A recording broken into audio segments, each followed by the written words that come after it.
हाय friends, मैं Meena Pandey. Welcome back to my channel सरबीत vlog. Rajma chawal तो हम लोगों ने बहुत ही खाया है, लेकिन आज मैं राजमा का पराठा बनाने जा रही हूँ। ओवरनाइट इसको भिगा के मैंने उबाल लिया है, तो इसको ऐसे दबा रही हूँ ना, तो ये देखिए इस तरीके से ऐसा पक गया है।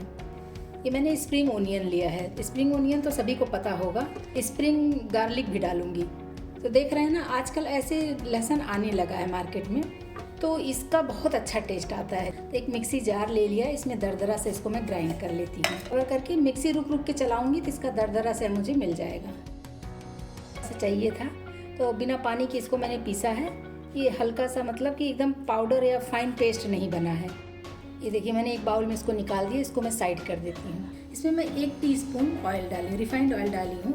इसी में 1 टीस्पून जीरा डाल देती हूँ। एक हरी मिर्ची काट लिया है, थोड़ा सा अदरक ऐसे छोटे छोटे काट लिया, इसको भी डाल देती हूँ। गैस को स्लो कर देती हूँ।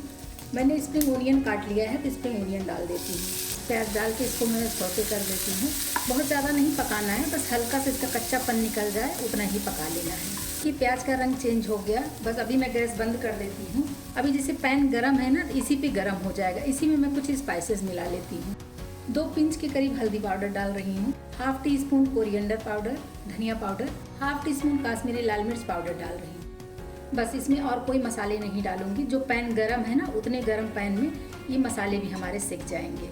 और जैसे कि राजमा हमारा पका हुआ है, तो राजमा को इसमें हमें फ्राई करने की ज़रूरत नहीं है। राजमा हमारा पका हुआ है, उतना ही पका राजमा हमें चाहिए।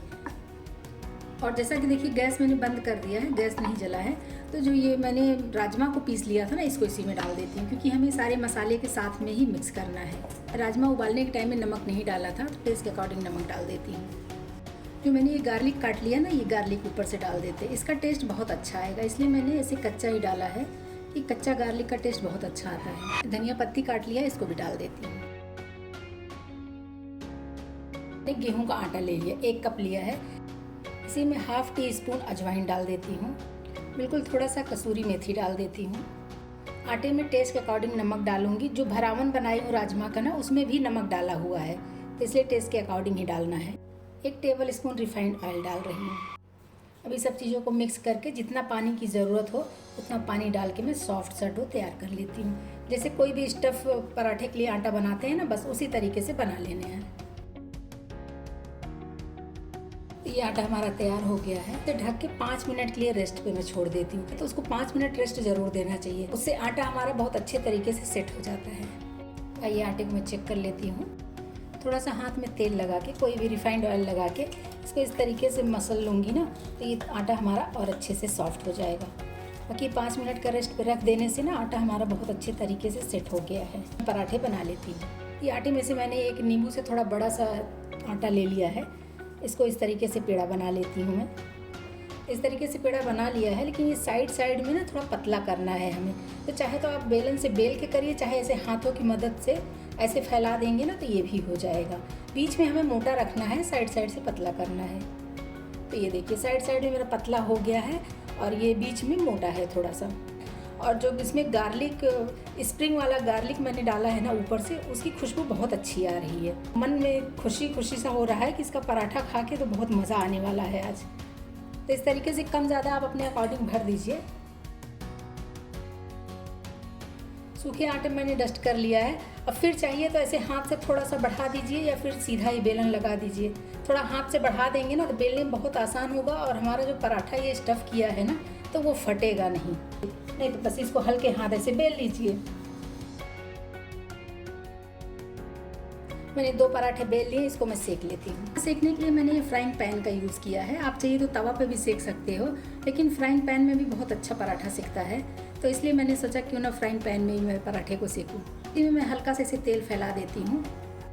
मैंने जो पराठे बेल लिए ना, इसको इसी में डाल देती हूँ। बस पराठा जैसे सेका जाता है, बस उसी तरीके से ये भी सेकेगा। खाने में बहुत टेस्टी होगा। तो इस तरीके से एक बार ज़रूर आप राजमा का पराठा बना के देखिए, मज़ा आ जाएगा खा के। सारे पराठे खाना भूल जाएंगे, फिर राजमा का पराठा ही घर वालों बनवाना शुरू कर देंगे आप लोगों से। तो इसलिए एक बार तो ज़रूर बनाइए राजमा का पराठा। मैंने गैस को मीडियम पे ही किया है। अब इसको एक बार मैं पलट लेती हूँ।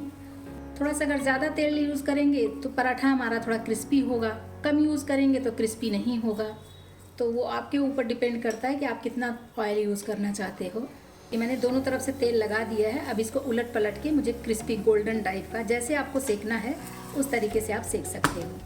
ये देखिए एक तरफ ये क्रिस्पी हो गया है ना, गोल्डन गोल्डन स्पॉट्स दिख रहे हैं। बस इसी तरीके से दोनों तरफ से सेक लेना है। तो आप लोग बनाएंगे तो आप लोगों को पता चलेगा कि कितना यमी बनता है ये पराठा।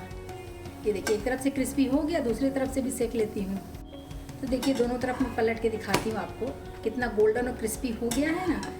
इस तरफ भी देखिए हो गया। अभी इसको निकाल लेती हूँ। इसी तरीके से दूसरा भी सेक लूँगी, दूसरा तीसरा जितना भी बनाना है इसी तरीके से सेक लूँगी। फ्राइंग पैन में दूसरा डाल देती हूँ। मैंने ये राजमा का पराठा बना के तैयार कर लिया है।